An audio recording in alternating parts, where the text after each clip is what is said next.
Hi everybody, I'm Dr. Roney. Welcome to the Cancer Conversation tonight. I want to introduce to you and welcome Theresa Sharp. Thank She you. is our live blood analysis expert, right? Fair to say. So what we want to do tonight is take you through my experience with live blood cell, and I'll give you a little, maybe a little prelude. I did the 3D body scan and bioimmune with Molly a few weeks back. And then I did the MEAD, which is the charge, looking at the voltages or voltage of the cell. I did that about a week and a half, 2 weeks ago. And then I did live blood.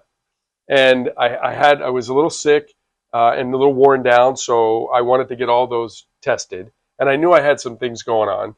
So I think the point I want to make is all of those coordinated or collaborated with some of the same things going on. So I think it's important to understand when we're doing our testing here, that's maybe different than your standard, the blood work and the urine, the UAs or urinalysis, and or scans, CAT scan, PET scans, things like that, that we also do things like this, right? We do the energy type of testing with Molly and the bioimmune and 3D body scan, and then we do the MEAD, and then we can look at live blood. The idea being that if all of those start to point in a direction that, and they did for me, there were several things that came up consistently. I went, the way I was talking to Miss Teresa about this is I kind of went from the Pacific Ocean into a puddle of water this big as far as what to work on. Right. And where the priorities were. So a little bit came back each time things going on with my liver, which I had a full body MRI about 6 months ago.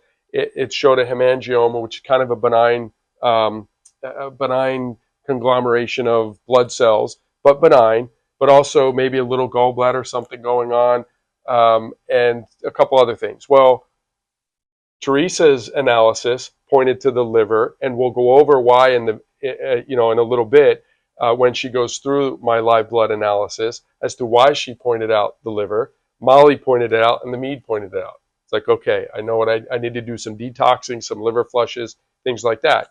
And then Teresa also found, or identified, I should say, fungi, right? And so if fungi is in the blood, what it means, and what she explained, which made perfect sense, it basically originates in your gut. Right, that's where it belongs. That's where it belongs. And there is a healthy amount that should be there. I want to point that out because we're big on treating candida if it's there, because it's a fuel to the fire that you hear me talk about a lot. And if it's there, we certainly want to get rid of it. But what that means, though, is what? With leaky gut? Well, yeah. If it's in the blood, it had to go through somewhere to get there. Exactly. So it permeated through my gut wall, Small the tight intestine, junctions, which is considered either leaky gut or intestinal permeability. And now it's in my bloodstream. But that's not good. Fungi in the bloodstream can be really bad, right? So, and I mean really bad from when we're looking at this wellness concept of preventing chronic disease, we're talking about things that the immune system could identify and then constantly be attacking, creating inflammation, which creates free radicals, which damages the cells. Right, and the part that we don't like to think about, whenever you have some kind of microform in your blood, they're eating and excreting in your blood. Great point. What do they call those? Which creates an exotoxin that your liver and kidneys have to filter out, which makes it more work for them. Right. Yeah. So things like candida, if there's parasites, they do the same thing. Exactly. They go to the bathroom. Yep. And from what I understand, ammonia is formed. That's not good. No. And then there's exotoxins, and then biofilms. Right. It's a whole other thing. It's a lot. It's just not good. It's not good. Easy right. Exactly. Yeah. So the point I wanted to make, as you'll see through this, it's fascinating. To me, it was fascinating. But I think bigger picture is combining all these different tests that we now offer, which allows me a better roadmap. And that's what we want for you all too. We want to get into the nitty gritty, if you will, and do things deeper than a lot of other clinics are doing, utilizing the technology and the research that's out there to be able to formulate a more individualized, comprehensive plan. Exactly. And I think that's extremely important. So for me personally, once I left Teresa's office, I went right away and I got on the Candida protocol. and I've been doing it ever since. I also got on I did a liver flush over the weekend. Took me a full day to do that, which was great. And then I got on some detox type supplements that are going to help phase 1 and phase 2 liver detox. So again, it made it real. I heard it with Molly. I heard it with Mead. We looked at it under the blood. And to me, when you see it live like that, Right. It's go time. Yep. Right. And Yep. I want you all to see that too, because it reinforced and reiterated when you see it live. All right, I now have to do something. Yeah. You know, and maybe I'm a little stubborn and need that. And I'm into all this. Like, I'm totally all in on health, but seeing it under the microscope was significant for me. It's a really clear, I mean, I don't have to say much sometimes when people first see their blood come up under the microscope. They immediately go, "Oh, that looks pretty good," or "Oh, that doesn't look good." And they might have never seen blood Right. under the microscope before, but you can kind of like just intuitively know Yeah. it's good or it's bad. You'll see things moving around. Yep. Right? It's really an interesting. I loved it. I thought it was fantastic. I think you all will love it, and that's why we wanted to redo this. We touched on it a little bit in the last cancer conversation, but I think we'll get into it a lot more. And I really think you all. Yeah. So before we continue, I know I introduced Teresa, but I want Teresa to give you a little bit of her background, because she has extensive work in this area for quite some time. Right? History, So tell the audience. So, well, I guess I'll just start at the beginning and say that my husband first heard about this test from Anthony Robbins. And so we found someone who could look at our blood. And after we had been going to see her for a couple of years, she encouraged me to take the training. And it was a good time in my life. My kids were young, but I wanted to do something.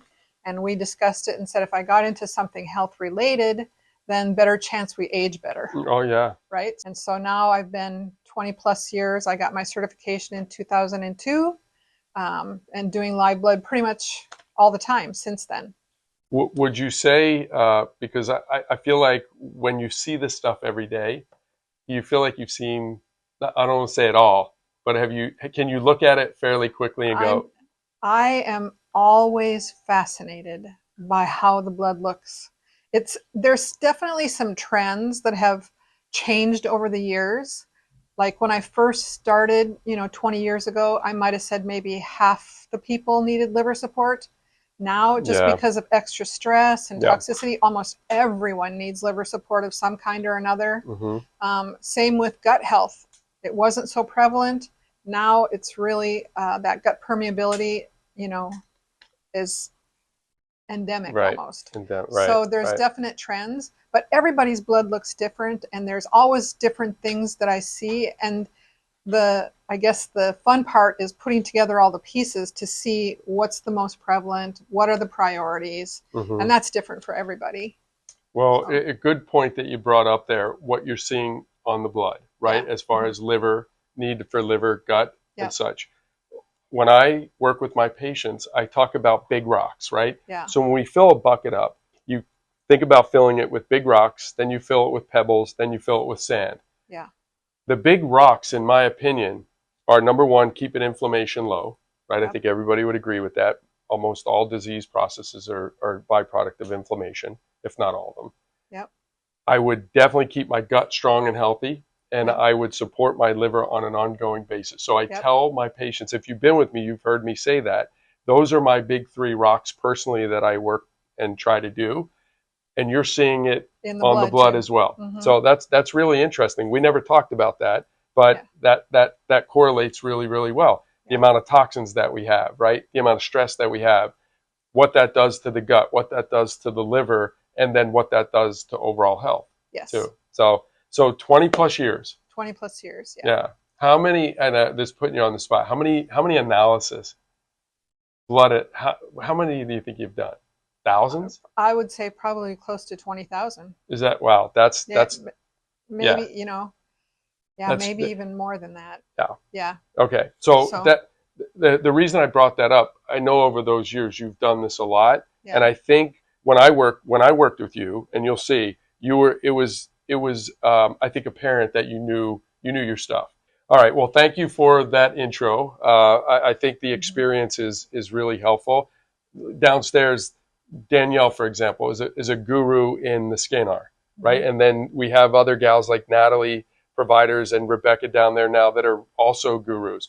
You, as far as live blood analysis, I would say after 20 years and potentially 20,000, Yeah. probably a guru. You probably know what you're doing, right? Which is obvious. So what I'd like to do now is play the video that we shot of Teresa walking me through my live blood analysis. I think you're going to find it really, really fascinating, and it was super helpful. So again, I think it's relevant for you to see and watch. Okay, so we drew blood. Miss Teresa, who has 20 plus years experience of live blood analysis, has put my blood under the microscope, is now taking a look. So this is the first part of it. So let's see, there's something moving there. I don't know what the heck that is, but talk to me. Okay, so that's a red blood cell. Okay. And it's a little bit misshapen. It's called an echinocyte. Okay. So sometimes those are misshapen because of low B vitamins. Sometimes it's showing there's a liver issue going on. Sometimes a viral. So there's lots of different reasons why blood cells can be misshapen. And so I just provide that information for the doctors here so that they can take into account that clue along with all the rest of the patient history.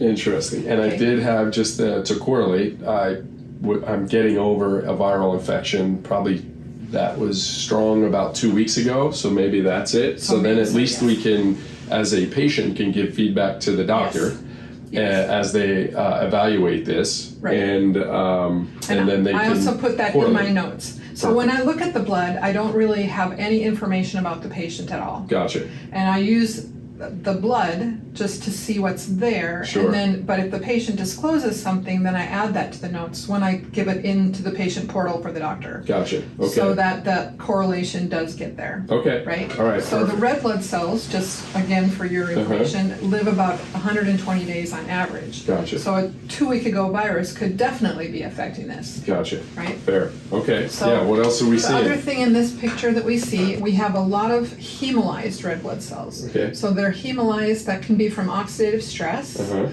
can also be from not getting enough good fats. Interesting. On that outside membrane. Yep. Like, see how this one has such a bright halo? Yeah. That's the light from the microscope shining through the lipid in the membrane. Okay, and that's a good thing? And that's a good thing. Yeah, okay, because gotcha. that lipoprotein membrane is the gatekeeper, what gets in and out of the cell. Gotcha. And so if you have a weak one, then it doesn't work as effectively. Gotcha. Right? Okay. So then we also have here, this is some platelet aggregation with a little bit of fungus mixed in. And then this is a lymphocyte. I can't tell if it's a T cell or a B cell, but it's already disorganized. So that could be because you've been fighting a virus. Gotcha. Okay. So that count could have been up and now it's coming down, they have to die off. Okay. Gotcha. Right? All So right. that's all in that one little picture. Yeah. And so just for reference, it takes about 14 of the red blood cells to fit across the diameter of a human hair. So we're looking at maybe 2 hair widths. Wow, here. yeah, right. Not much. You're Not just much, getting a small sample size. Small sample size. So then obviously you'll then move. I'm moving the slide around, so that we Okay. can see more of the sample. Yep. So here we have another lymphocyte. This one's still working. This one is now a leukocyte. These are what we kind of call the trash trucks. They pick up what's not supposed to be there. Yep. Or if you think of your immune system as an army, they're the infantry. Yeah, gotcha. Right? They're picking up the trash. Yep. And that one is disorganized. Again, because possibly been fighting the war. Sure. Right? Yep.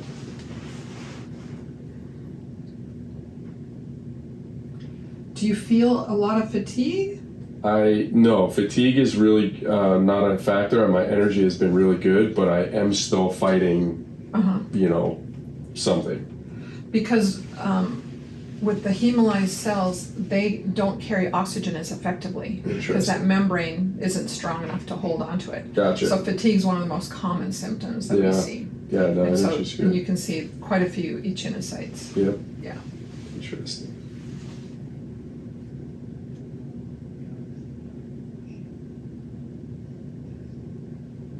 Now, on the screen, what would a healthy red blood cell look like?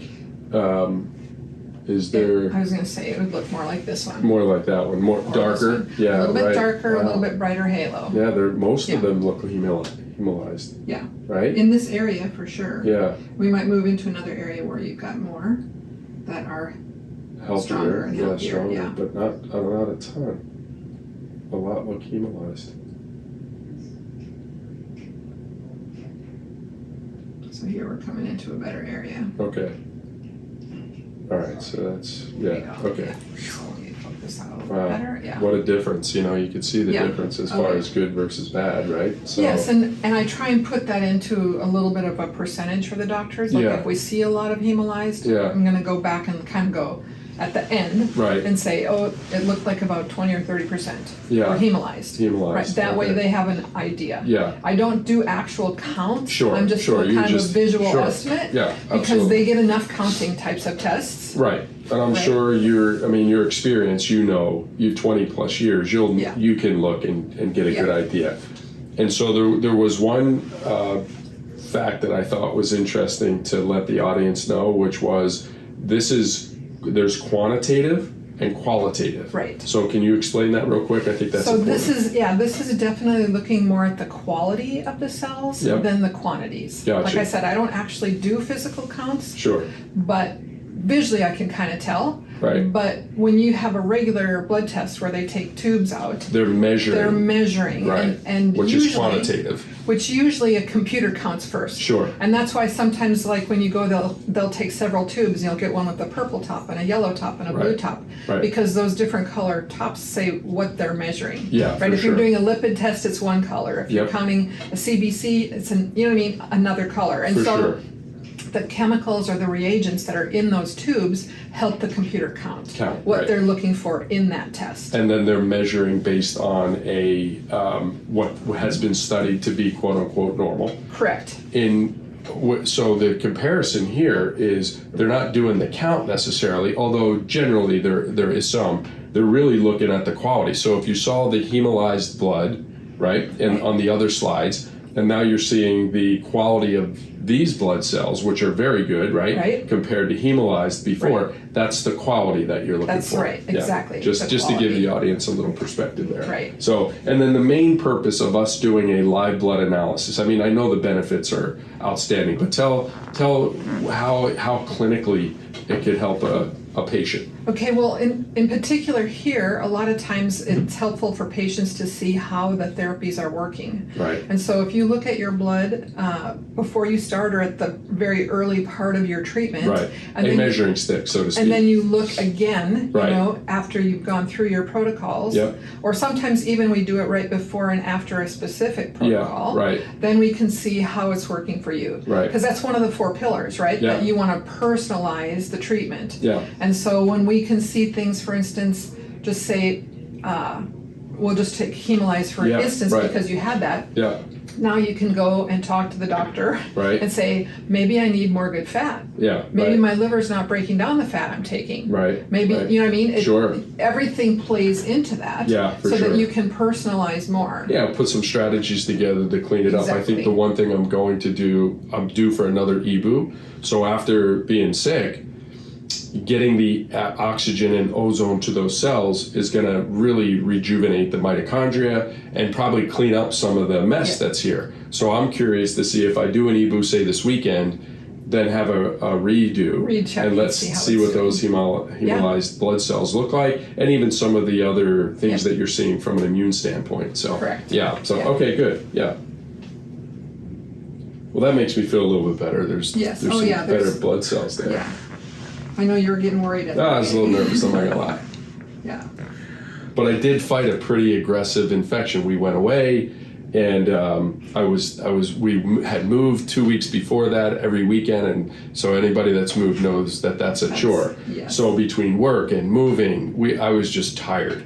And so, you're tired, you're worn down, you're exposed to something, Yep. and that's how sickness. And that often happens with people who are like high energy, working, go. When you take that few minutes to relax, Yeah, it's that's like, when it, bam, that's when it hits you. Yeah, That so happens a lot. so I had a pretty bad upper head and chest cold, which I haven't had a chest cold in probably 45 years. Wow. So whatever was going on, it was pretty strong. And that's the way illness works. If your host yourself is susceptible and you're exposed, then you have more of a chance of getting sick. But that's the whole idea is we do have control. If my body's strong and healthy and I'm exposed, my body should fight it. But, looking at it, I was worn down, and it makes sense why I got sick. So again, looking at the blood after that, see what's going on. We could do some modalities and some treatments, and then I can re-look at the blood to make sure I'm moving in the right direction. So great point. Yep. And I was going to say, and a lot of the modalities here are directed at helping to build the immune system. Correct. Which is what everybody needs who's fighting anything. Supercharge the immune system, get your liver working better, your gut working better, immune system, etc. So, right, so something like that, is that one of you? So this is a disorganized white blood cell again. Okay. It's got a little bit of fibrin around it, and some of the bacteria that it's collected at some point has escaped now, these little kind of is that what that is? Yeah. Interesting. So now that's kind of like, I say, it's like a trash truck that broke down on the way to the dump. Wow. Now another trash truck has to come and clean up the mess. Oh, so there is some bacteria that you're seeing floating around there. Yep. Okay. So this is a lymphocyte right next to it, so they might be on their way over to help. Okay. This is a little bit of platelet aggregation. Okay. Which platelets are our clotting factors. They're supposed to be circulating all the time so that if you do have a poke or a cut, you stop bleeding. Okay. Right? But you don't want them to be aggregating into really big clumps in your bloodstream, because that makes your blood thicker and harder to get through the capillaries. Yep. So I generally advise anything bigger than the red blood cell, we want to do something to try and minimize that. Gotcha. Right? Okay. So like this is perfect. That's just one That's single a platelet. little platelet. Okay. This is a whole grouping of them. Gotcha. Interesting. So, and why would something like that happen? Stress. Yeah. It's liver. Liver. A liver enzyme triggers it. So Okay. if your liver's not functioning really well, that can trigger it. Okay. Two things I know that help to break it up is just good omega, Right, fish which I oils take, or whatever, and then also nattokinase. Okay, Those are both yep. things that help to break So them the up. Neprinol, there's a product called Neprinol that we have that has nanokinase in it. Yes. Really good product. So okay. So yeah. That's pretty interesting. They just see those Yeah. little bugs almost. Yeah, they are little bugs. Yeah, right. Definitely. That's what they look like. Okay. All right. Got some work to do for sure. So here we have a couple of little cholesterol. Interesting. So that's another liver sign, because the cholesterol, we use it to make our hormones, to make the lipid membranes. The liver produces it. Right, sure. Mainly, right? We do get some dietary, but mainly with the liver is what produces it. Yep. And so when it's in a little bit bigger chunk than it should be, then that's another liver sign. Yeah, okay. Right? So the liver's coming up quite a bit here. So my next step would be probably do some blood work on what they call a complete metabolic panel, which tests your liver enzymes, ALT, AST. That will be a next step for me, just seeing this to make sure. And just quick caveat, a few months ago when I did it, my bilirubin was a slight hair up, just a 1/10 of a point up.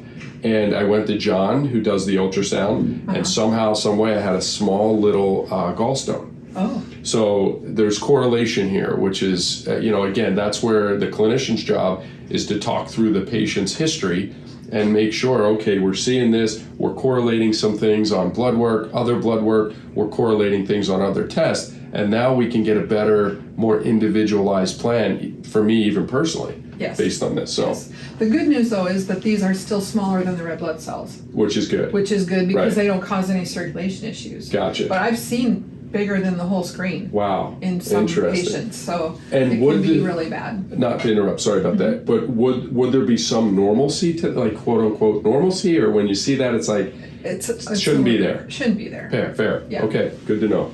Smaller obviously is better. Yep. But yeah. Okay, good to know.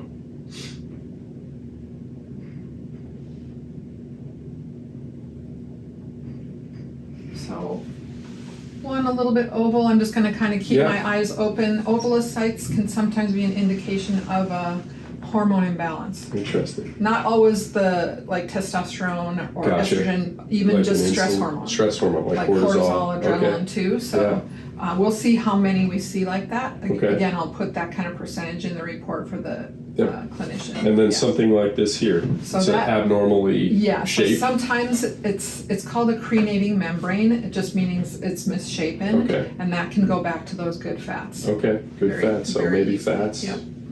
I take them. I do a lot of good ones. However, the liver may not be functioning the way it needs to be. So I'll have to look into that more. Yeah. So just another little Oh, piece of cholesterol, and another little fibrin net.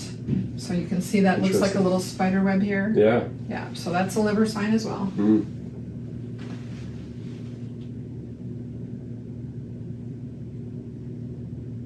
But most of your red blood cells look really good. Yeah. Now they do. Before Yeah, it was a little, I'm not going to lie, I was a little nervous. So a few little, again, Yep. chinocytes a little bit misshapen, but Yeah. as long as the majority of them are looking good, Yeah. then we can take those other little signs, Sure. right? Yeah. And say, like you said, Clinically just apply a little them. bit. Yeah. There's definitely some things that I could work on or follow up with to get better detail on strategies, right? After I'll do some blood work and maybe do an ultrasound on the liver and just see, redo that. Here you have a little bit, kind of a nice big cockeye there. And what is that? It's a bacterial. Is it? Just a round bacterial form cockeye. Okay. Yeah. So we don't live in a sterile environment, Right. so we have some sometimes. Sure. You just want to make sure that it's not overwhelming the immune system. Right. So here's another little one here. Yep, see it. So that might be even what you were fighting, Mm-hmm. just hanging out. Yeah, okay.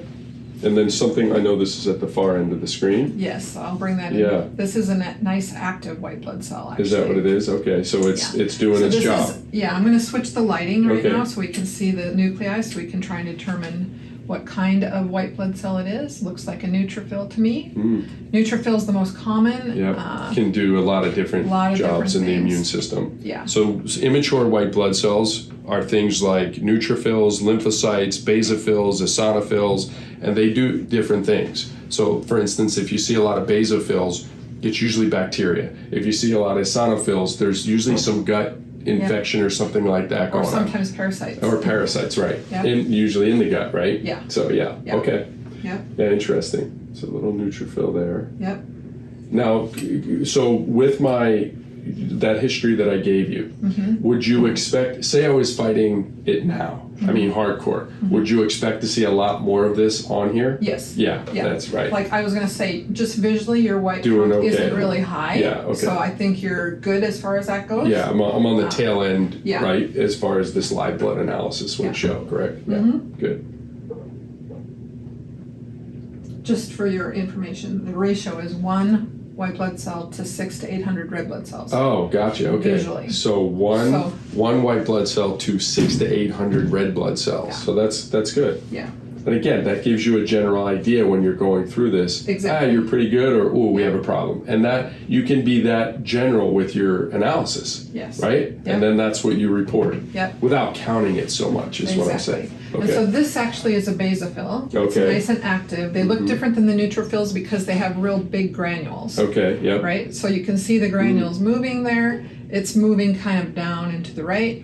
And so it's on the hunt. It's on basically, the hunt. Yeah. Wow, crazy. And everybody has some. Sure. It's sure. normal. Sure. Most people don't get to see theirs. Right, So this is just right. a nice curiosity. Yeah. You get to see them. This is your immune system in Doing action. doing its job. Doing its job. Under pretty normal circumstances, Yes. right? As Yep. far as you could tell. Now, if you saw a lot of those, now you know there's probably some bacteria Right. or something like that Sometimes going too, they on. react to histamine. Right? So that can also That's true. be an indication of allergies. Yeah, okay. Or sometimes dehydration. We produce histamine when we're dehydrated too. So So histamine is when there's an active response by the immune system. One of the cells that shows up is called a mast cell. And that mast cell basically does its job and then explodes, if you will, and then histamine or prostaglandins are released, which produce histamine. So just a quick, quick brief immune system caveat there. Okay. Yep.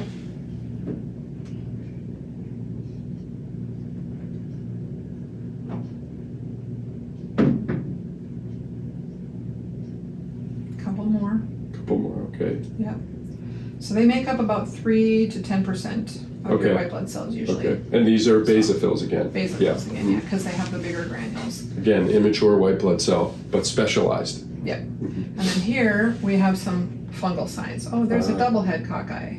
Huh. So Fungal. the fungus that most people are aware of is Candida. Yeah, right. But there can be other ones. Yep.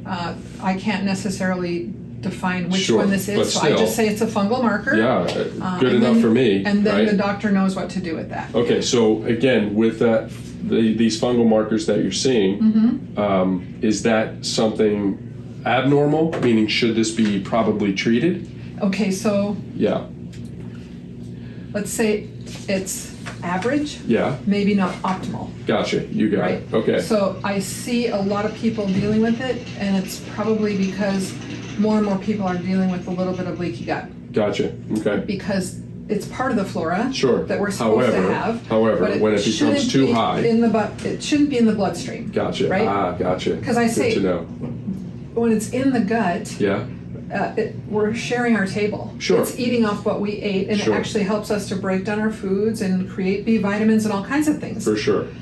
But when it's in the bloodstream, you don't have food floating around. Gotcha. So now it's going to steal your energy. I gotcha. Right? Good to know. And then the part we don't like to think about is when they eat, they have to excrete. Yeah. Right. So that goes into the bloodstream, Yeah, and which that's is an exotoxin that exotoxins. your liver and kidneys have to filter out. Yeah. So that might be contributing to some of the liver issues that we're seeing. Sure. The little signs that Yeah. we're seeing that the liver is saying. That's Hey fascinating. Yeah, it's fascinating. I mean, this is fantastic. I mean, fungi in the bloodstream. Yeah. I'm glad because there's. I always say, well, what's a normal? I don't want to say normal, but there's probably, as Teresa explained, in the gut example. Candida is normal in the Right. gut, right? Yeah. However, when it gets too high, it becomes infectious. Right. The immune system has to deal with it, and a lot of people have that. So here, when you see it in the bloodstream, that's kind of abnormal. Yes. It shouldn't be there. Correct. Right. Okay. So that's good for me to know, Right. even as a clinician, not just a patient,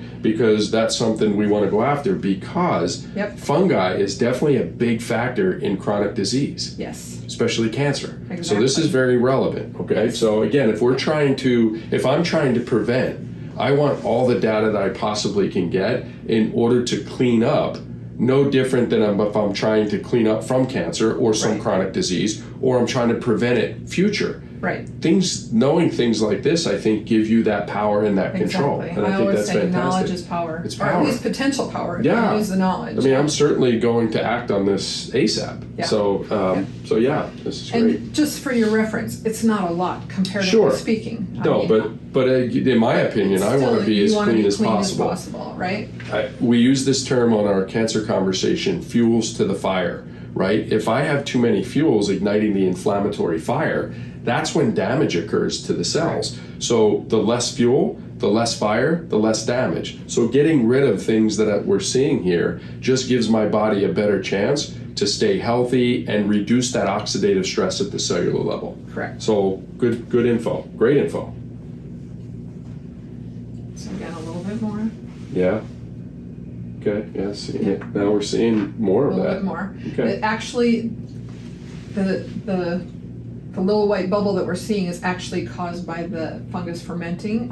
It's not the actual fungus that No, we're seeing. for sure, but it's so the sign. the longer it stays on the slide, the more it occurs. Right? Yep. So that's part of the reason why I spend an hour most of the time with each client, because if I didn't spend that time, we wouldn't see it. Yeah, gotcha. Right, And sure. so we want to make sure that we can see it. You're going through pretty Yes. much every square inch, if you will, the slide, on the slide. of the blood, right? Yeah. And then, so what we're seeing here, there's little something moving. Yes. What are those? So I don't know if that's the actual fungus or Uh-huh. if it's bacteria that's attracted to the That fungus. it's attracted, yeah. But Yeah. there's definitely, I don't know if you Yeah. can see it, but there's definitely little critters moving in there. So Yeah. really interesting. Okay. Yeah. Some more of those hemolyzed blood cells. Yeah. And again, just to recap, the hemolyzed cells, main causes? Oxidative stress. Stress, yeah. And then not getting enough good fats or breaking down your fats and utilizing them. Gotcha. Right? Okay. So people say you are what you eat, Yeah. but it's really you are what you utilize from What you eat. utilize, yeah, because I do get a lot of good fats. Avocados consistently, coconut oils, your good oils. I do a lot of raw nuts and seeds, so I'm in that mindset of, proteins and fats dominate my meal with a low carb. So I'm getting plenty of fats, which tells me I may not be breaking them down, which again goes back to the liver. So I'll have to do a follow-up on that for sure.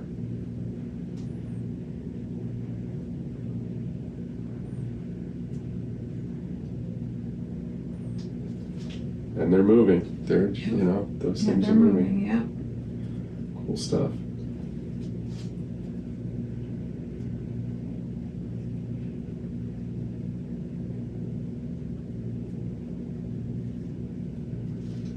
So this is a nice, strong white blood cell. Gotcha. Because he's taking that fungus out. Yeah, right? I gotcha. So it's almost like Pac-Man, if you yeah, can see. he's trying to engulf almost it. engulf it Yep, and kill take it out. and take it out. So wow. That's a good sign. Yeah, sometimes they tow it too to try and get it out. Is that right? Yeah. Interesting. So yeah, it's actually moving more and more. Yep. In almost engulfing it. Yeah. Pretty it's well. Also one of the reasons why we often see the fungus right around the platelets, because the platelets kind of disguise them. Like say they're trying to hide from your immune system by using your own proteins. Interesting. So they're pretty smart little critters. Yeah, no question. Yeah. Wow, that's great.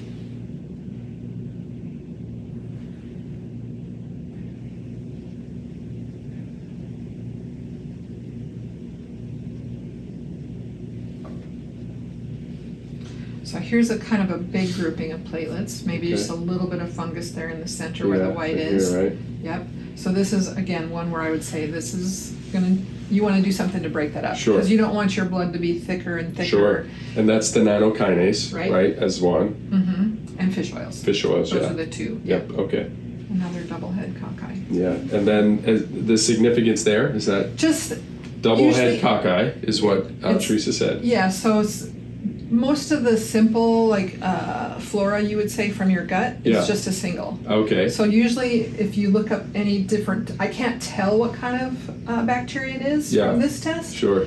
But the ones that are more pathogenic usually are either doubles, chained together, I gotcha. Long bacilli, things like that. Just so single is good, more different than that, a problem. Fair.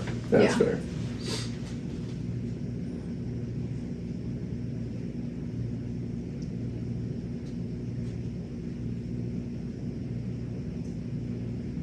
Yeah, definitely see some fungi. Yeah.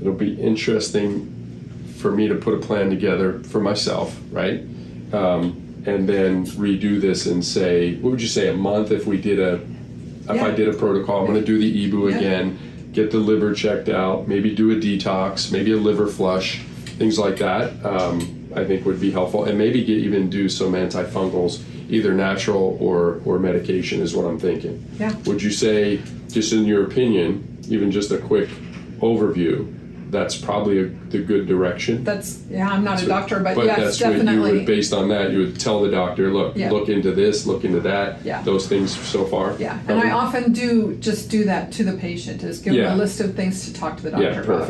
Perfect. So they remember. Yeah, good. So, all right, so now that we showed you the video and you went through the live blood analysis, we asked Teresa to come up with, what's the term, anomalies? Anomalies or more extreme cases, yeah. So generally, your blood didn't look that bad because you're pretty healthy overall. But over the years, of course, I've seen a lot more cases that were more extreme. So I'm just going to share a few pictures of some more extreme examples. Kind of walk them through what you're seeing, and then even some things that you've seen doctors recommend for those. You don't have to obviously recommend, but things that you've seen, hey, in these cases, we want to do potentially these things to help out. So when Teresa does her live blood analysis, she identifies specific things. She makes a report. The report goes to the doctor, and the doctor or the clinician then decides on the course of action. Correct. Fair? Yes. You're giving your interpretation. Right. They're entrusting your interpretation. They're coming up with the clinical judgment and protocols to be able to clear things out. Just like when you get a scan or an ultrasound or something else. Yeah, you have the radiologist reading it, and then they send it to the doctor for their clinical pearls. Right. Fair? Okay, same idea, gang. So she'll walk you through some of these slides that have some, I'll use the term, pretty gnarly stuff. on it, right? Okay. So some things on there that are like, whoa, just so you could see comparison-wise, half decent blood and not so good blood, and what that could mean as far as a interpretation.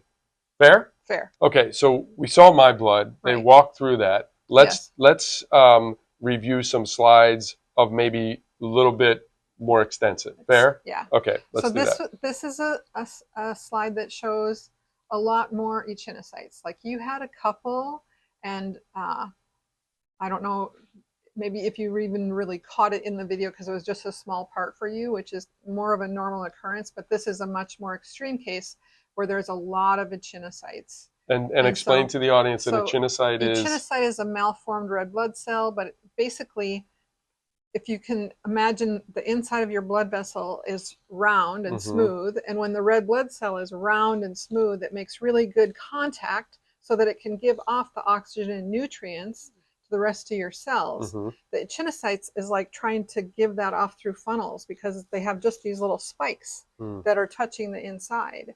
So it's a real inefficient delivery of nutrients and oxygen to all the rest of your cells. Which is definitely a breeding ground for disease. Right. For sure. Right. Okay, so what would cause something like that? So some causes are B12 and folic acid deficiencies. So folate. Sometimes it's a sign of just pure digestive issues.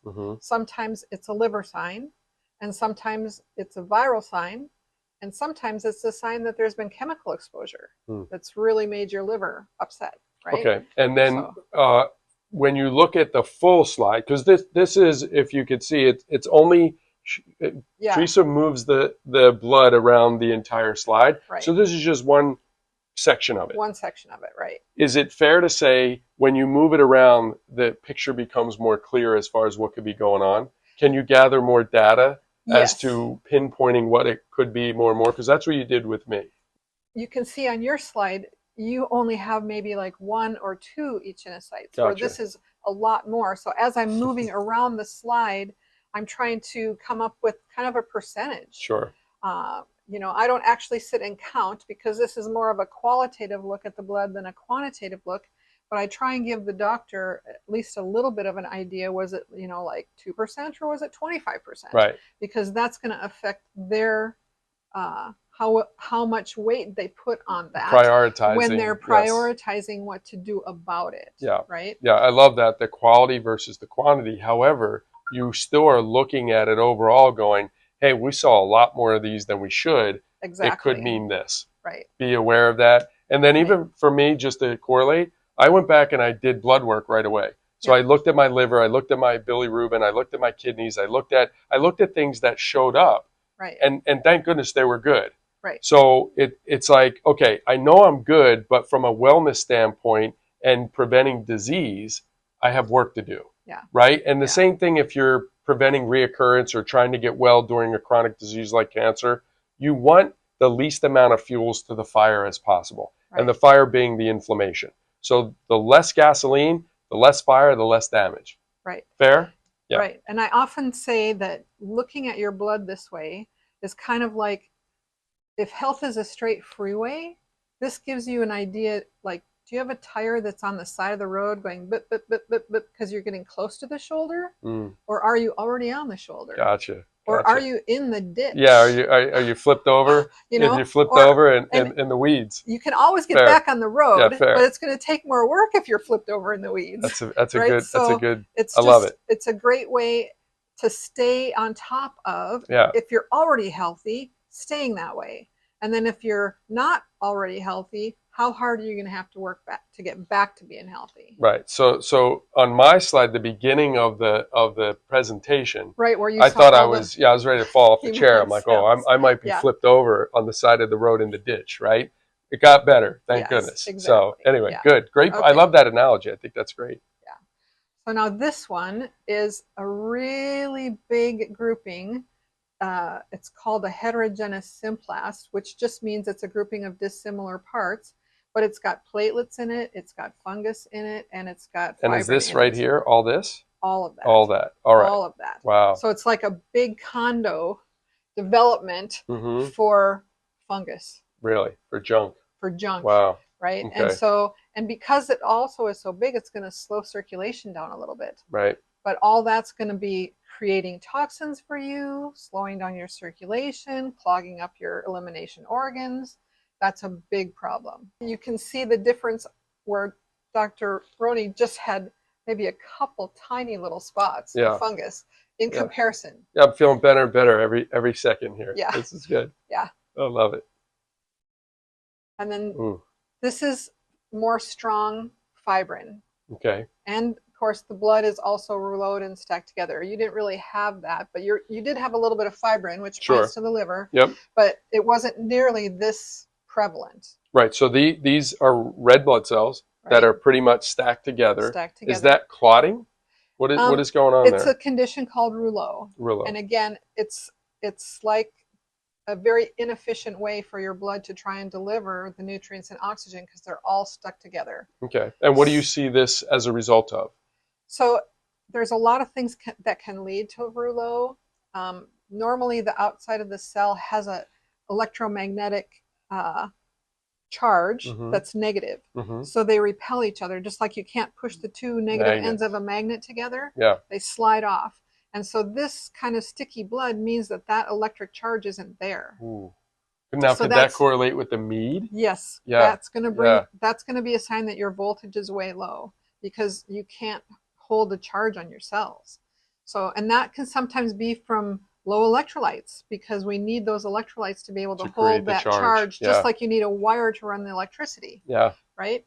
It can also mean that you're maybe not digesting your proteins real well because of the macronutrients, fats, carbs, and proteins create the most acid. And if you're not breaking them down real well, then you can get a buildup of acid. Right. And so then that can wear on that outside membrane and break down that charge as well. Well, going back to, so when you have low oxygen and high acidity, that also brings down the polarity of the charge. Yeah. So exactly. This is fascinating because it actually all goes together. Right. Again, when I was telling you about piecing Molly's testing and the mead and this together, this is kind of what I was talking about. Right. And so this is really just visual biochemistry. Yeah. That's right. all. Right. Because you can see it. And once you see it and understand it, it gives you a lot of, like they say, knowledge is power. This is real knowledge. Like you can't deny it once you see it. What was fascinating for me personally was the energy work, right? Because that's energy work. Yes. And it's definitely outside of the box, right? It's not something that's used conventionally. And even here, when I first started, I was like, I don't know much about it. But I will tell you, from being here year after year after year, that energy work correlates almost every single time, eerily so. And then what you're saying now just kind of reinforces that. And with me, it was dead on. Yeah. And I see that patient after patient. So I think those tools of using the energy work plus something like this live blood analysis is just like you're going, oh yeah, right? And now again, all of a sudden, I don't want to say diagnosis standpoint, from a standpoint of identifying problem areas, now we can get to work. Right. Right. But again, if we're thinking conventionally and we're just going scans and ultrasounds and, some blood work, right? That's like tip of the iceberg. Right. This is the iceberg underneath the water. Yes. That's where we're getting to. Yeah. Right. And that's what I think when we talk about a plan, we go through the 4-pillar plan and we're really trying to get into the nitty gritty of helping somebody maximize their health potential and their healing potential. Yes. I just think this is huge. This is right. I don't want to one of the pieces overstate for it, sure. but it's one of the pieces that can really tie everything together. Yeah. And you see it. Right. So anyway, sorry.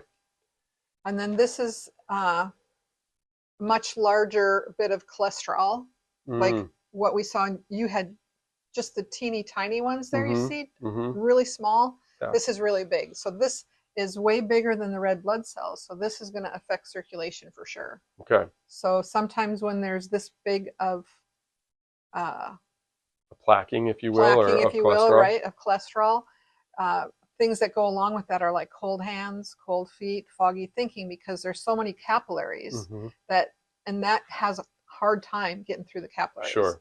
The heart will keep pumping and the blood will push it through, but it's going to slow it down. Well, this is has to be what, if there is inflammation in the arteries, based Yep. on what I understand, there's inflammation, things like that come along and start to stick. Yeah. And that's the plaquing that builds up, whether it's atherosclerosis or arteriosclerosis, Right. is a big part of that. So when we're seeing this, again, goes back to the liver, Right. right? Exactly. A lot of times Another the liver, sign. because Yep. cholesterol, It's liver, produced by the liver. exactly. Most of it, yeah. And we need it, but it Yep. also should be synthesized and utilized properly. It shouldn't Right. be flowing around in the blood Right. like this. Quite That's frankly. right. People say you are what you eat, but that's not true. Right. It's you are what you utilize from what you eat. So you have to be able to break it down and utilize it. Good point. And then if we're seeing Okay. this, leads back to, hey, something's going on with the liver. So we, on Yeah. somebody like this, right off the bat, I would look for fatty liver. Yep. I would do, some different tests to make sure, maybe even an ultrasound, just see what's going on,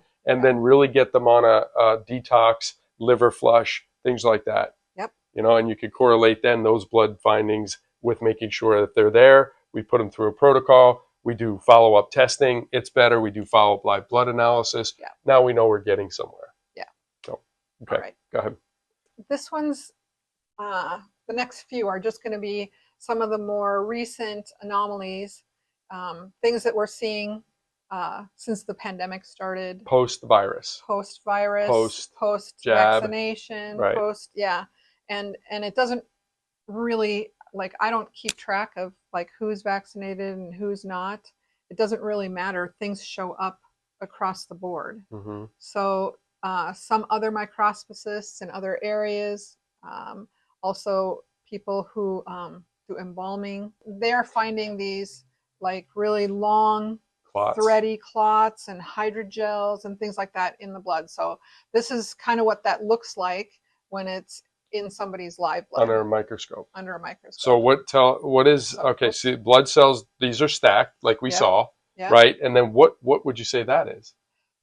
That's an unknown. Yeah. So I can't identify it just from looking through the microscope. If we wanted to really find out what it was, we'd have to do some kind of spectrometry on it to find out what it's made of. So I think good point for the audience. So you've been doing this 20 plus years. Yeah.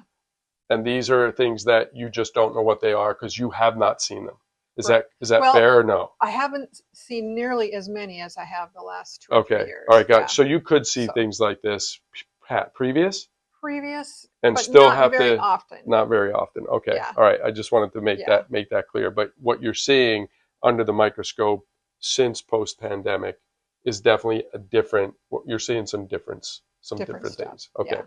Which is correlating again with what maybe some pathologists, I believe. I've followed some pathologists. I followed, to your point, embalmers or Yep. people in the funeral business, and they are definitely pulling out big long clots and Yeah. different things that they say they haven't seen before. Yeah. And again, with whether it's the virus itself or the vaccine or whatever it might be, clotting is known to be a big Issue. part of it, right? Yeah, So definitely. just making sure, from a correlation standpoint, which is why on the blood work we do D-dimer as well. D-dimer is a blood test that if it's elevated, it's a coagulation factor, right? But it also tells us a little bit about cancer if it's moving, but it is a coagulation factor. So if it's up, things like nanokinase, we have a product called Nepronol that we use as an anticoagulant that helps thin the blood, that can really help. So just figured I'd throw that in there.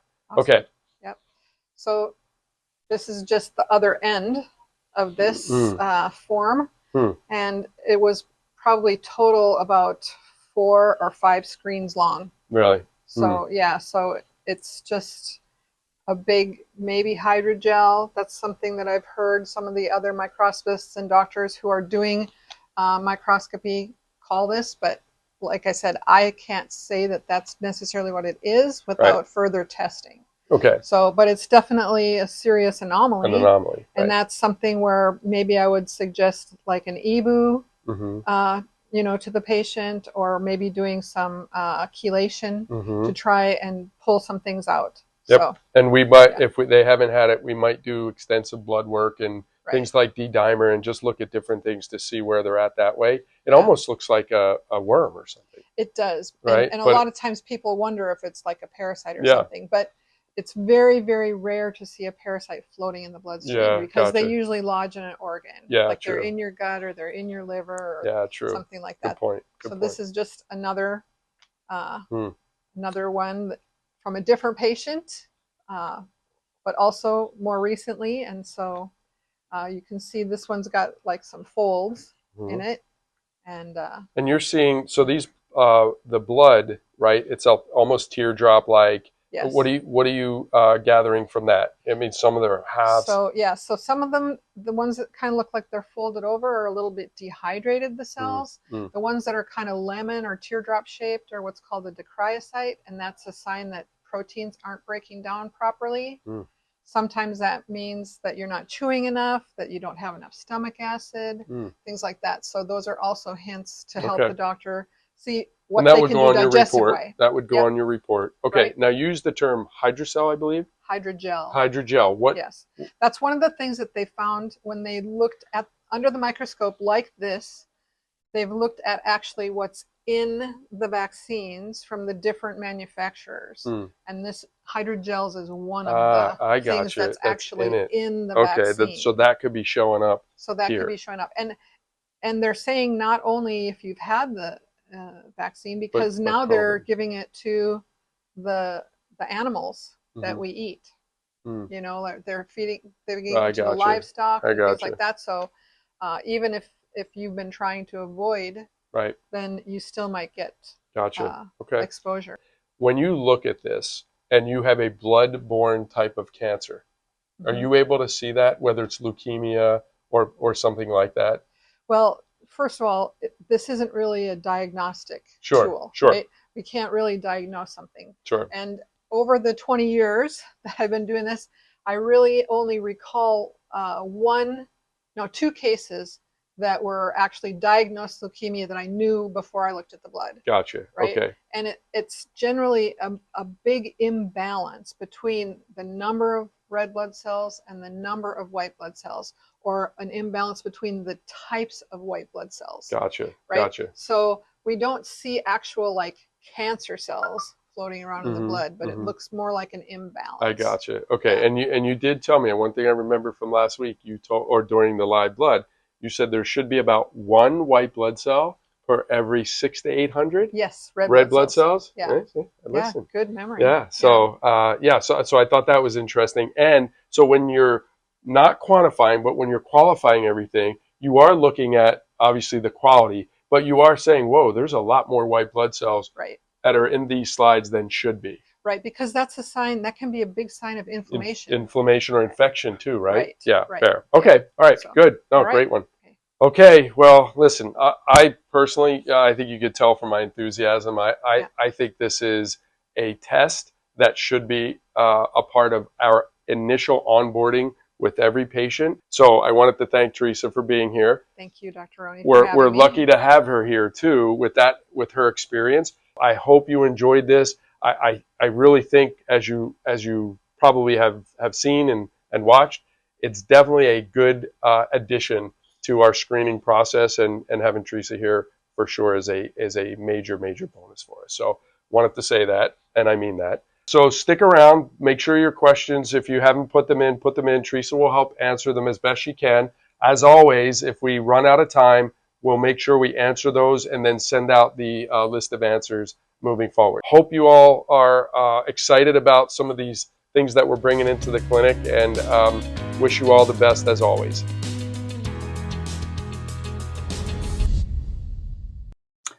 Wow, that was amazing. Here, come over here a little bit more.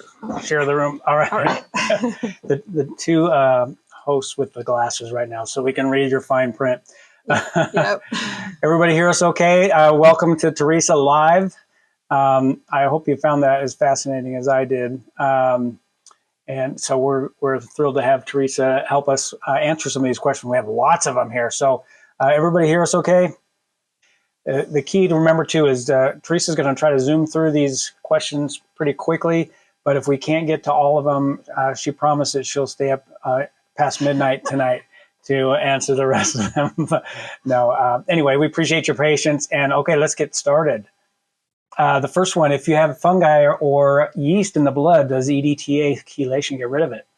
That's a really good question, and I'd like to find out. So we could do before and after If we find it in your before, then we could check after ED chelation. I haven't done that yet. I have been trying to do before and after the different modalities as much as I'm able, because I am on a bit restricted schedule. I haven't done a lot of things, but when I first started, that was one of the questions that Dr. Keneally asked me, is what would be my ideal job? And I said, doing before and after, absolutely everything to find out how it affects the blood. So that's up for experimentation. And the chelation is really more for heavy metals. And it's more for heavy metals, so I don't know necessarily if it would take yeast or fungus out of the blood, but it'd be worth checking to see. Yeah. Have you seen our price list on this? They're asking how much. Yeah, so charge. A single analysis is $200, and if you do a before and after, it's $350 for both. Which is pretty amazing. Yeah, it's compared. I mean, I had another patient this week tell me they went to, I can't remember where, but they paid $350 for one. Yeah. So it's a reasonable. Yeah. Okay. So can pernicious anemia be the reason for seeing misshapen RBCs or red blood cells? That might be a possibility. I don't necessarily have a diagnosis. When I look at people's blood under the microscope, I generally don't know anything about them. I only look at what the blood patterns are saying. So I don't have that correlation to be able to say yes or no, but it's a possibility. The doctor would make that determination, though. Okay. Now, Rita asked, and I saw a few in the chat also asking about listing of providers for live blood cell analysis. I don't necessarily have a listing of providers. I do know some microscopists in other areas. I could check and see if I know one in North Carolina, but I don't know like hundreds. And we'll work on that, though. I think we'll put our heads together and see if we can come up with, even if it's a directory, that. But if any of you come across one, please shoot me an email. You guys have my email. It's at the top of your chat there. And love to provide those resources for you. Right. Okay, the next one. For example, with the test, how many drops of blood are used? I'm wondering if different drops of blood would show different issues with the individual cells and components. And by the way, we did not have time to do the dry blood cell analysis that you do. So you might want to give a 90-second view of that. So I do 2 different slides. So 2 drops is all I use. And from what was explained to me in my training, the blood goes through your heart about 4 times a minute average. And so what comes out of that capillary is a pretty good representation of what's going on, because it's like the Indy Speedway in there, going through your heart that fast. So there are probably different things that can show up in different analysis. I mean, and you can, the live blood especially is pretty dynamic. Like you could drink a big glass of alkaline water with a lot of electrolytes and come back in an hour and it probably looks better. So, but the key is really keeping it that way. Mm-hmm. Yeah. For example, a sample could show some strong lipid halo, whereas another sample could show a weakened one? Generally, there's a mix of both strong and weak cells in everybody's blood. And so really I'm looking at what's predominant, what's, say more than 10%, what's more than 30%, what's more than 50%, so that we can kind of see what the balance is, not just looking for one thing or one type of thing. Okay, we did cover this. You did show some white blood cells, the erythrocytes, and someone is asking what the white blood cells look like. So they're generally much larger than the red blood cells. The lymphocytes mainly have a pretty distinct center with thinner edges. The leukocytes have different granules. But they're both bigger than the red blood cells. So you might have seen some in the video with Dr. Roney, because we did talk about them. And you showed one was actually trying to gobble up something. Yeah. So if you look at the slides, and in keeping with that, because the next question is about our recap video. So I'll put all this together as one video, and we'll upload it and send you all a link by the end of the day tomorrow. Okay. All right. All right. So again, we're in the Q&A area. So if you're putting questions in the chat, we're probably not going to see it. Okay. Janet asks, how do you find someone locally? Okay. So yeah, we talked about that one. We'll try to compile a list. A few people are putting some in the chat for all of you to see, but we'll try to get a list together. Okay. Anything about? We don't need that one. No. Let's see. Okay. Why are we not expected to see cholesterol in the blood? Well, the cholesterol that is utilized is really small. Like it's making up those lipid membranes on the outside of the cell. You don't see the individual molecules. The parts that we see that I identified, especially in that last slide that was so much bigger than the red blood cells, that's too big to fit through the capillaries almost. So you don't want to see big chunks of cholesterol. The body uses the cholesterol to make your hormones and to make those lipid membranes and to line your nervous system, but the utilized pieces are way, way, way smaller. And so when we see big amounts, that indicates an issue. Okay, can you use live blood analysis to diagnose Lyme disease? Live blood analysis is not really a diagnostic tool. It's more like, I compare it to like an ultrasound, in that it's a tool that the doctors can use to get more information about what's happening inside. So that's why I say it's like a qualitative look that goes along with the quantitative looks, and it's just one piece of the puzzle that the practitioners here are using to help individualize the treatment programs for each patient. And keep in mind what Dr. Roney said is that this analysis or this assessment, not a diagnosis, but an assessment, it actually corroborates with what Molly does with her bioimmune and 3D body scans, and also with the meat assessment that we did, which I just did yesterday, and Yeah. I have some low polarity. So and I'm going to do a blood cell analysis here soon, and Yep. hopefully I won't see some of those real low stacked red blood cells, because they're not supposed to be stuck together like that. Yeah. So, but anyway, they all corroborate. And so the doctors just take what they see in these different evaluations, these scans, these assessments, and then they can make their personalized plan, Right. health plan. Right. What is the average range or normal value for neutrophils, lymphocytes, monocytes, eosinophils, and basophils? That's actually a better question. You can find those normal values on your regular blood tests, the ones that count.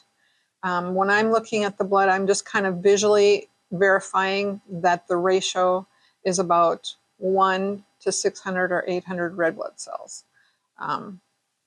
Yeah. But the actual absolute values are on your regular blood test. Yeah. That's more quantitative.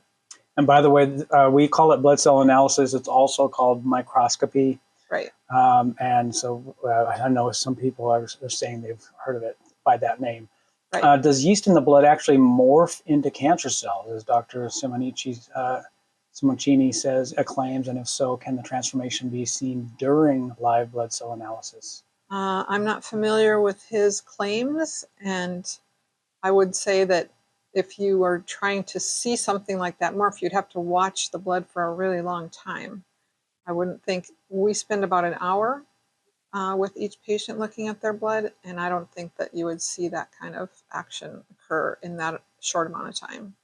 As Dr. Roney did mention, or asked you about seeing cancer cells, but I had the same question. Can you see cancer in the blood? It's usually just a kind of a metric of the relationship, the quantities, and the different types. Mm-hmm. Balances of the different type in blood. Okay, let's see. That one. Yeah. All right. If you do a live blood analysis, do you have to go see Dr. C to read it, Dr. Keneally to read it? I've been doing the reports for all the doctors here, so I don't think you have to see Dr. Keneally. You can see any of them.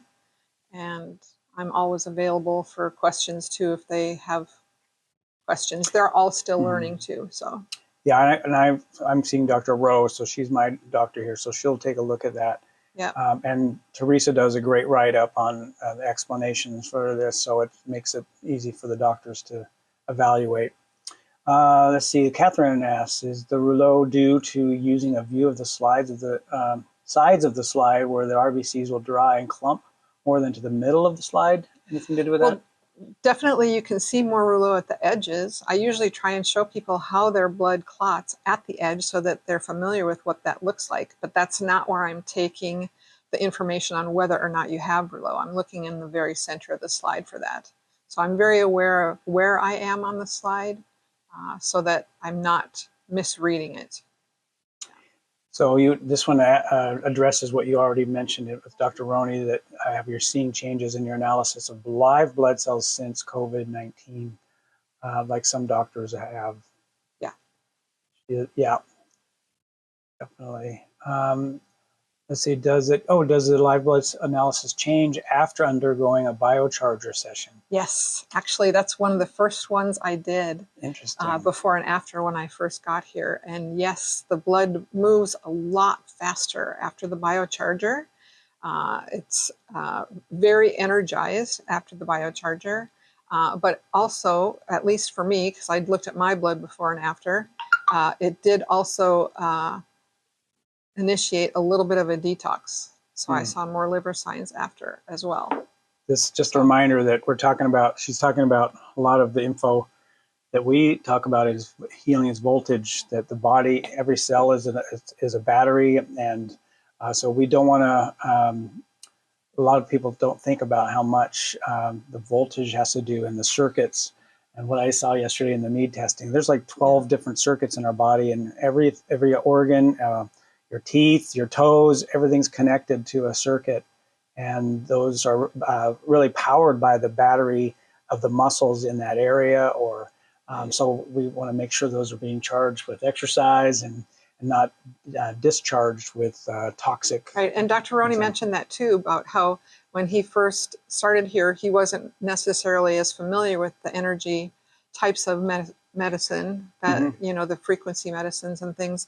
And I have said for many, many years, if you really get down to it, we are a little pile of minerals with a lot of water and energy.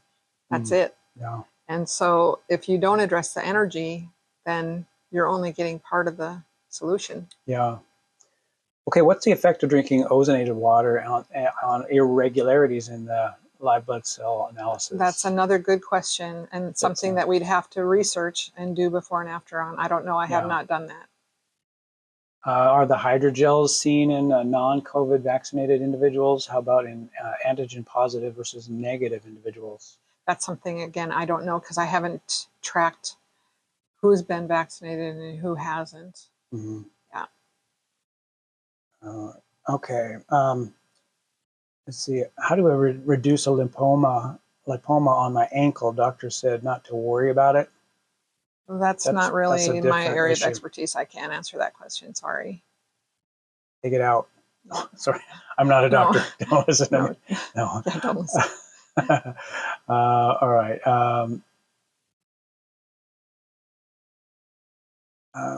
Okay, we talked about that one, where to get them. Together. Yep. All right. Okay, going through chemo for stage 1 pancreatic cancer, what can we do to keep up white blood count and red blood cell count? Uses Granix to bring up how to help digestion and get off of PPI. That's beyond my expertise too. I can't answer that. I'm sorry, Kimberly. Yeah. Let's see. Okay, so there's just a little touch on the dried. So how much can you see in blood analysis that has dried? I've shipped my blood off to Spain on a slide before. How much difference is there between live and dried blood cell analysis? So the dried blood cell analysis differs a little bit because it's really looking at how the blood clots on the slide, and that shows really more how the tissues are doing throughout the body. We're not any longer looking at each individual cell on the slide. We're looking at the patterns left by the blood as it clots on the slide. And so it's a different type of evaluation, but it correlates really well with the live cell analysis. I've always done both together because that's the way I was trained. But the dry slide does show a lot of information. It's just maybe not as dynamic as the live. Great. Okay. And Margaret's always a great question to answer. Ask her, what model dark field microscope do you use? I use a Meiji 5000 A series. Meiji. All right. Okay. The name of this test exactly? Well, it's called by a few different names. Live blood cell analysis is probably the most common.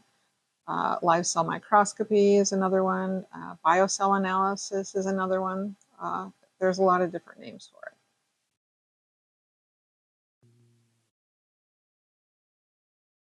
Okay. Can you tell what a person ate prior to analysis? Not necessarily.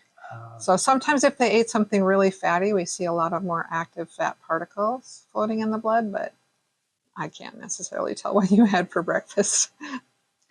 Got a little sausage floating in there. Okay. Apheresis. So have you done before and after analysis on anyone that has had apheresis, particularly metastatic lung cancer after? Nope, that's another good one to try. Yeah. Thanks, Kimberly. We'll have to see about that. Okay. Lyme's, Babesia, and Klebsiella, which went to her heart. So that's her 86-year-old mother had Lyme's and Babesia.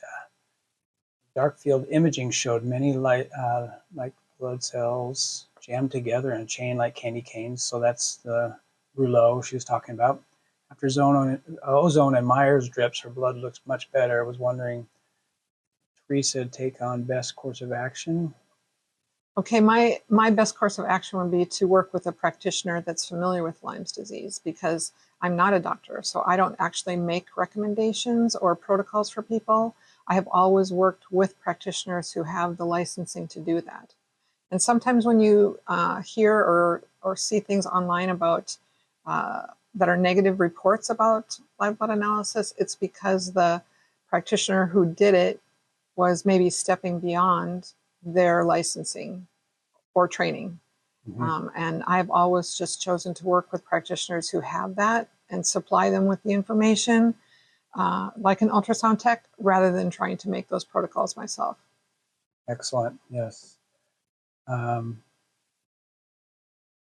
Okay, so, well, everybody's asking about blood clots. Those are kind of a big issue now, especially recently. Dr. Roney actually mentioned a good supplement that they have here, which the name escapes me now, but it has nattokinase in it. That's what I was going to say. Nepronol? So nattokinase, nepronol, that's it, yeah. So both nattokinase and nepronol would be good supplements to take to prevent, if that's what you're worried about. But I would also recommend, talking to the doctor. This one's about a question from Margaret about identifying parasites with microscopy. So microscopy can sometimes see signs that there are parasites, but not identify what kind of parasite. For that, here we would use either the bioimmune scan or the F scan. You did see that two-headed one in Dr. Roney's blood. Little two-headed little bacteria. No, but yeah, the parasites, we definitely use the F scan for that. Limonene definitely helped you. Okay, we skipped that one. Okay. Your training? My training, I was trained originally by Dr. Robert Young. And then after I took his course, I also did courses from Da Vinci Institute in Greece. I also did the biomedics training there in Chicago. And then I also took a course from South Africa. So I wanted to make sure that I was kind of getting good rounded information, and a lot of correlation between the 4 courses for sure. But primarily my first was with Dr. Young. The scan, Jennifer, the scan we just mentioned was the F scan.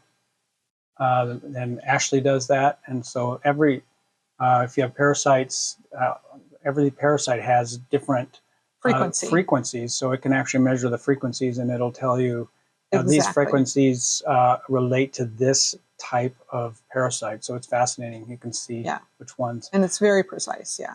Yeah. And we do the EDTA chelation gene. Yes, we do that Yes. here. Yes, it's the same as blood micro. Okay, let's do one more. We're about out of time. What about dry blood analysis? Yeah. Do I have experience with?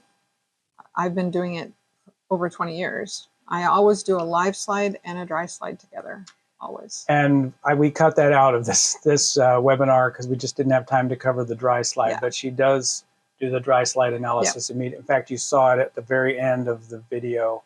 She had just started doing the dry slide with Dr. Roney.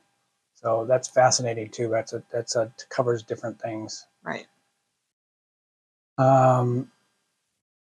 Okay, one last one there maybe, or Let's see.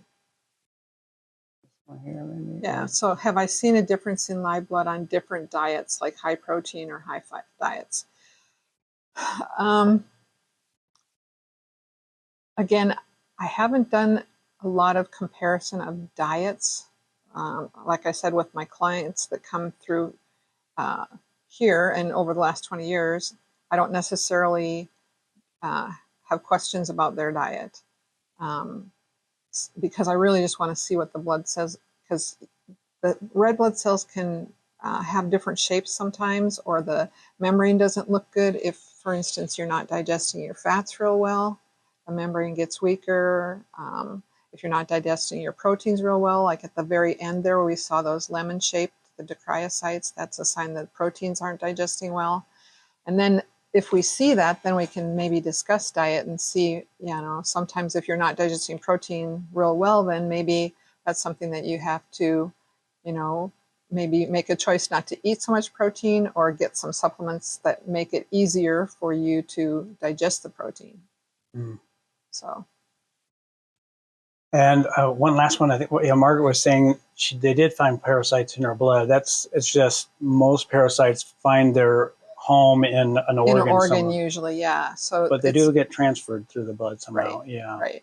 And I really kind of think that fungus or yeast or candida acts like a parasite when it's in the blood too, because it's stealing your energy and then it's excreting into you. So that makes more toxins for your liver and kidneys to filter out. So yeah. Fantastic. Well, thank you so much, Teresa. I just want to close on this slide here. If you have not been diagnosed with cancer and you want to come see us, you can call the Center for New Medicine. That phone number on the right there, 949-867-6419. Our Perfectly Healthy store has a ton of supplements and for our patients, but also not non-patients. If you have been diagnosed with cancer, then you want to contact us. Our new patient inquiries, amazing gals there, Teresa, Tracy and Vicky at 949-867-6374. And of course, hyperbaric oxygen therapy. So we have a whole center in our facility for hyperbaric. I think that about covers it. Yep. So special thanks to Teresa, and thank you all so much for joining us today. And we look forward to seeing you again real soon. God bless you. Have a great evening.